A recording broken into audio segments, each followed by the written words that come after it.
किसी गांव में एक बूढ़ा व्यक्ति अपने बेटे और बहू के साथ रहता था। परिवार सुखी संपन्न था, किसी तरह की कोई परेशानी नहीं थी। बूढ़ा बाप, जो किसी समय अच्छा खासा नौजवान था, आज बुढ़ापे से हार गया था। चलते समय लड़खड़ाता था, लाठी की जरूरत पड़ने लगी। चेहरा झुर्रियों से भर चुका था, बस अपना जीवन किसी तरह व्यतीत कर रहा था। घर में एक चीज अच्छी थी कि शाम को खाना खाते समय पूरा परिवार एक साथ टेबल पर बैठकर खाना खाता था। एक दिन ऐसे ही शाम को जब सारे लोग खाना खाने बैठे, बेटा ऑफिस से आया था। भूख ज्यादा थी, सो जल्दी से खाना खाने बैठ गया और साथ में बहू और उसका एक बेटा भी खाने लगे।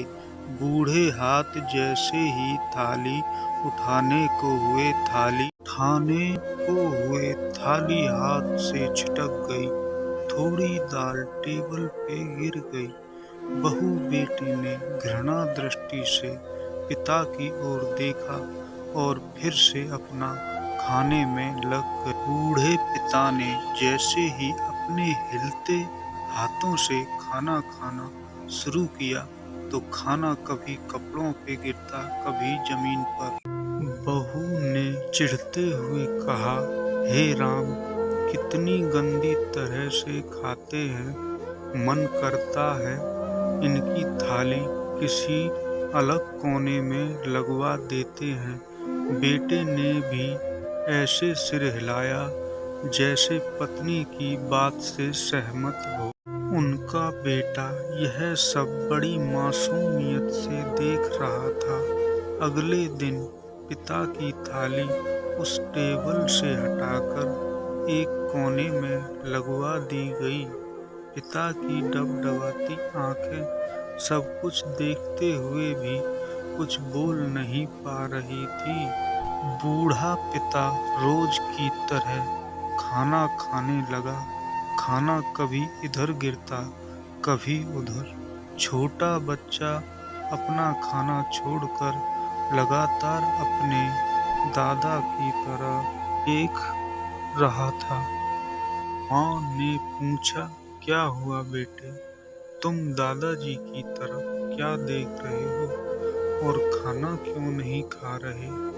बच्चा बड़ी मासूमियत से बोला, माँ, मैं सीख रहा हूँ कि वृद्धों के साथ कैसा व्यवहार करना है। जब मैं बड़ा हो जाऊंगा और आप लोग बूढ़े हो जाओगे तो मैं भी आपको इसी तरह कोने में खाना खिलाया करूंगा। बच्चे के मुंह से ऐसा सुनते ही बेटे और बहू दोनों कांप उठे। शायद बच्चे की बात उनके मन में बैठ गई थी, क्योंकि बच्चे ने मासूमियत के साथ एक बहुत बड़ा सबक दोनों लोगों को दिया था।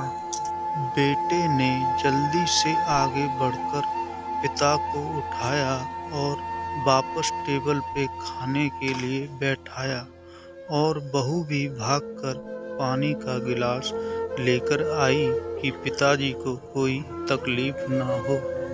इस कहानी से शिक्षा मिलती है कि माँ बाप दुनिया की सबसे बड़ी पूंजी है। अगर दोस्तों आपको कहानी अच्छी लगी हो तो चैनल को सब्सक्राइब, कमेंट एंड लाइक जरूर करें। थैंक यू दोस्तों।